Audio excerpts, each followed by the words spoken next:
Jai Hind everyone and welcome you all in the online classes of Shri Ram Public School.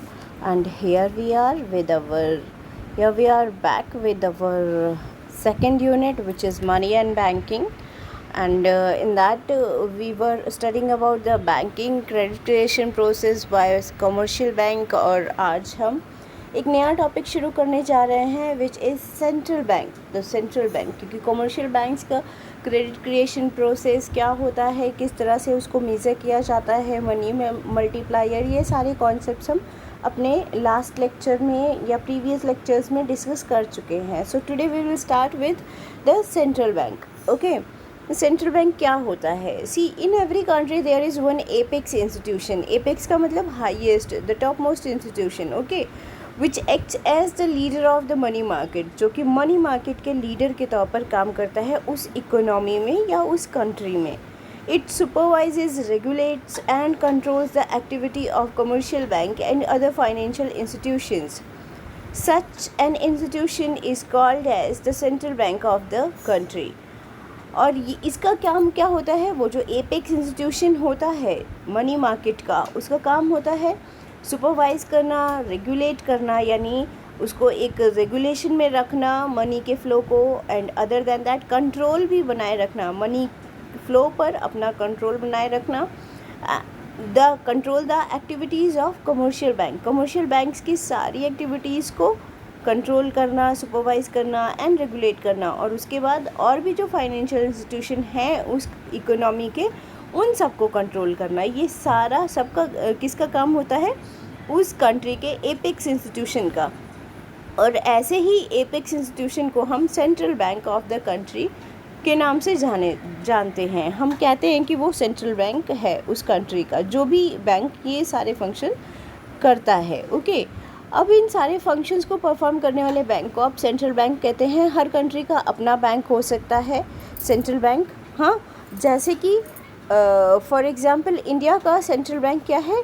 RBI है, which is known as Reserve Bank of India. Everyone knows that. इसके अलावा एक bank है Federation Bank of India. And I want to know कि ये किस country का central bank है. ये आप लोगों के लिए आज का टास्क है, not homework. Okay, the central bank has one function.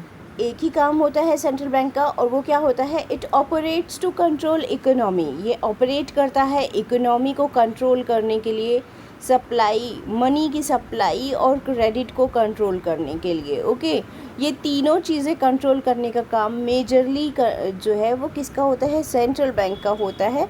और यही उसका प्राइमरी फंक्शन भी होता है. Now we will study about the central bank and commercial bank. क्या डिफरेंसेस होते हैं वो हम यहाँ समझने की कोशिश करेंगे. तो बेसिस में देख लीजिए. फर्स्ट वन है सेंट्रल बैंक का मीनिंग क्या होता है? It is an apex body that controls, operate, regulate and directs the entire banking and monetary structure of the country. ये हो गया आपका सेंट्रल बैंक का मीनिंग. जबकि कमर्शियल बैंक क्या है? It is an institution which performs the function of accepting deposit, granting loan and making investment with the objective of earning profit. देखो, तो अब यहाँ मीनिंग से ही क्लियर हो जाता है. सेंट्रल बैंक वो बॉडी है या वो एपेक्स इंस्टीट्यूशन है जो कि पूरी इकोनॉमी में मनी के फ़्लो को सुपरवाइज कर रहा है, रेगुलेट कर रहा है और कंट्रोल कर रहा है साथ में. ठीक है, बैंकिंग सिस्टम को भी वो अपने कंट्रोल में किए हुए है. जबकि कमर्शियल बैंक्स वो सारे इंस्टीट्यूशंस होते हैं जो कि लोगों से मनी के डिपॉजिट को एक्सेप्ट भी कर रहे हैं, उनको लोन भी दे रहे हैं, इन्वेस्टमेंट भी कर रहे हैं ताकि प्रॉफिट अर्न हो सके उन्हें. ठीक है, नेक्स्ट डिफरेंस आ गया आपका स्टेटस. क्या स्टेटस होता है? तो जो सेंट्रल बैंक है वो एपेक्स इंस्टीट्यूशन होता है उस इकोनॉमी का. जो भी इकोनॉमी का सेंट्रल बैंक होगा वो अपनी इकोनॉमी में सबसे हाईएस्ट इंस्टीट्यूशन होता है मॉनेटरी सिस्टम में, हाँ, या मनी मार्केट में. और बैंकिंग सिस्टम जो उस कंट्री का होता है उसका top most bank central bank होता है. जबकि कमर्शियल बैंक क्या होते हैं? ये एक यूनिट होते हैं.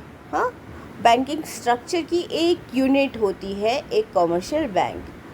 And operates under the control of central bank. Central bank के कंट्रोल के अंडर में ये काम करते हैं. ठीक, नेक्स्ट आ जाइए ओनरशिप.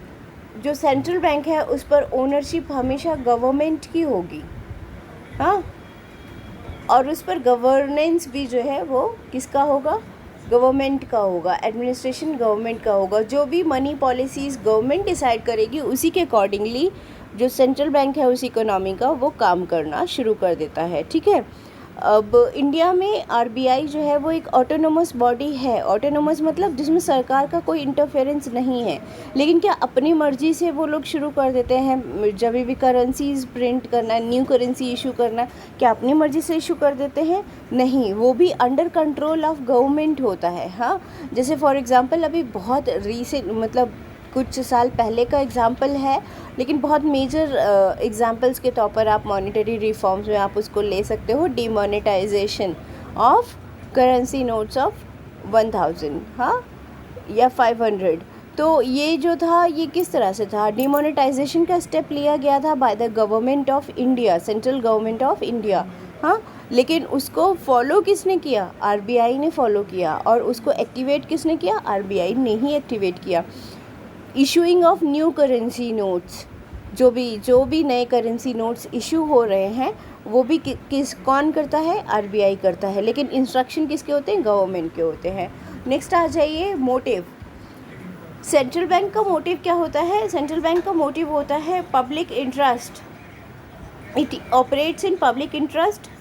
प्रॉफिट अर्निंग मोटिव इनका नहीं होता, जबकि जो कमर्शियल बैंक्स होते हैं वो आपके प्रॉफिट अर्निंग मोटिव पर काम करते हैं, चाहे वो गवर्नमेंट बैंक हो, चाहे प्राइवेट सेक्टर के बैंक हो, कोई भी बैंक हो, लेकिन वहाँ पर मोटिव यही होता है, कोशिश यही होती है कि प्रॉफिट अर्न किया जाए, मैक्सिमम प्रॉफिट्स अर्न किए जाएं। ठीक है, अब नेक्स्ट आ जाता है पब्लिक डीलिंग।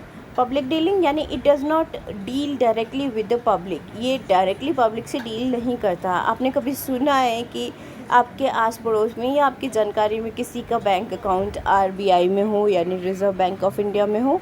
क्योंकि वो जनरल पब्लिक के लिए नहीं है, तो लोग वहाँ पर जाकर डीलिंग नहीं कर सकते हैं। Neither they can open their account, neither they can deposit the money और nor they can get a loan directly from the Reserve Bank of India. ठीक है, तो जनरल पब्लिक के लिए यहाँ पर कोई डीलिंग प्रोसेस नहीं होता, जबकि कमर्शियल बैंक में जनरल पब्लिक से ही डीलिंग की जाती है। ओके, ये डायरेक्टली डील करता है पब्लिक से। नेक्स्ट आ जाइए, नंबर ऑफ बैंक्स। हमेशा कोई भी एक जो कंट्री होगी या एक इकोनॉमी होगी उसमें एक ही सेंट्रल बैंक होगा, इसीलिए वो सेंट्रल होता है। दैट मीन्स सेंटर मोस्ट, जो कि केंद्र बिंदु है सबका। ठीक है, तो वो सेंट्रल बैंक जो है एक ही होगा हमेशा। जैसे एग्जांपल के लिए आरबीआई इंडिया में है, एक ही है, और उसकी कोई ब्रांचेस भी नहीं होती हैं। ठीक है, जबकि कमर्शियल बैंक्स क्या होते हैं? कमर्शियल बैंक कई हो सकते हैं। Number of commercial bank can exist in any of the economy, या फिर कह लीजिए कंट्री। ठीक है, फॉर एग्जांपल इंडिया में बहुत सारे आपके कमर्शियल बैंक है, पीएनबी है, एसबीआई है, सेंट्रल बैंक ऑफ इंडिया के नाम से भी एक बैंक है, हाँ, और यूनियन बैंक है। बहुत सारे बैंक्स का एग्जांपल आप यहाँ पर ले सकते हो एज द कमर्शियल बैंक। तो ये हमारे डिफरेंसेस थे, आप देख सकते हो differences between central bank and commercial bank, ये डिफरेंसेस हुए सारे। नेक्स्ट मूव ऑन करते हैं, functions of central bank.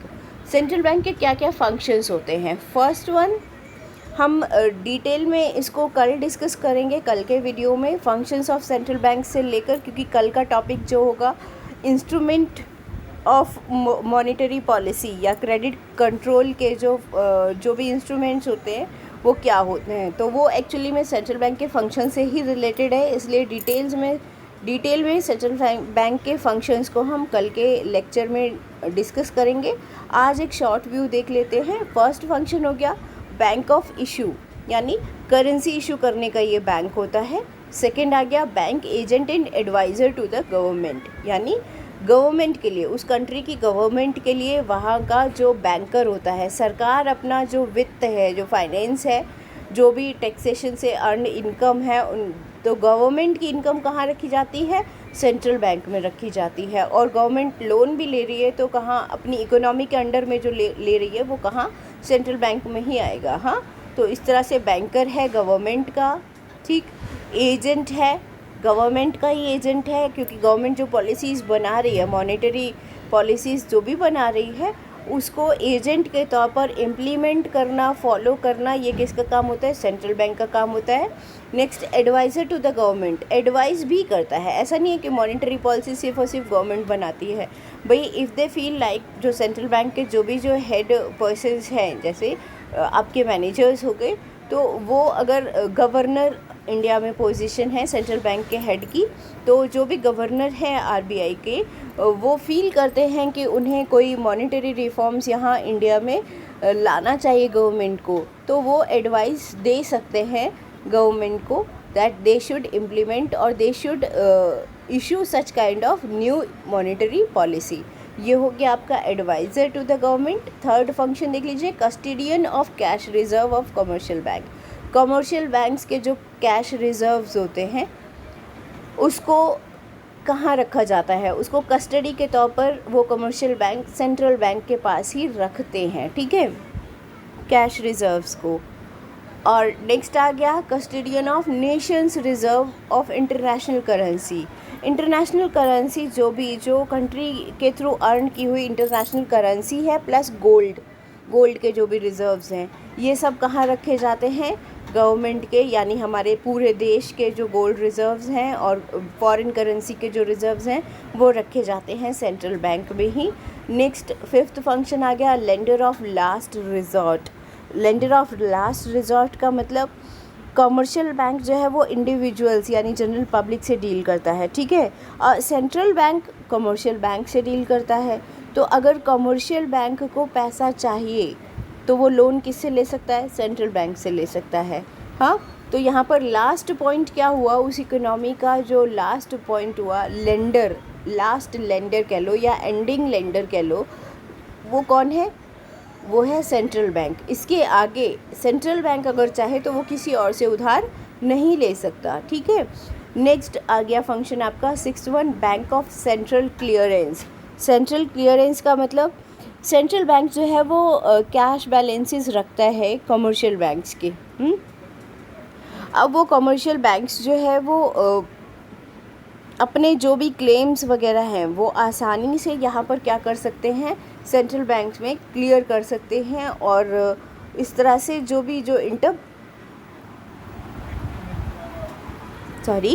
Inter banking transactions जो भी होते हैं वो यहाँ पर क्लियर हो सकते हैं by the central bank of the country. Last one आ गया controller of money supply and credit.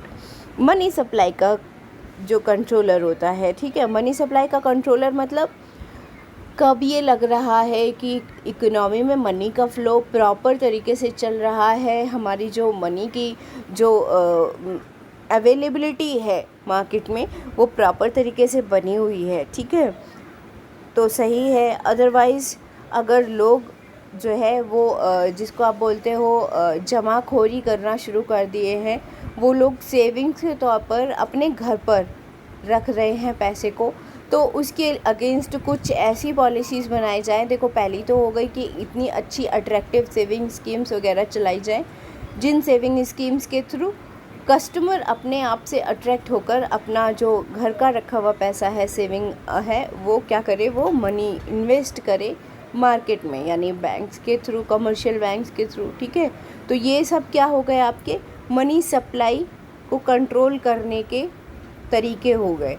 वो तरीके क्या क्या हैं वो हम आगे कल के लेक्चर से डिस्कस करना शुरू करेंगे इंस्ट्रूमेंट ऑफ क्रेडिट कंट्रोल में या क्रेडिट कंट्रोल मेजर्स में, ठीक। अभी आप फ़िलहाल इसको इतने से ही समझिए।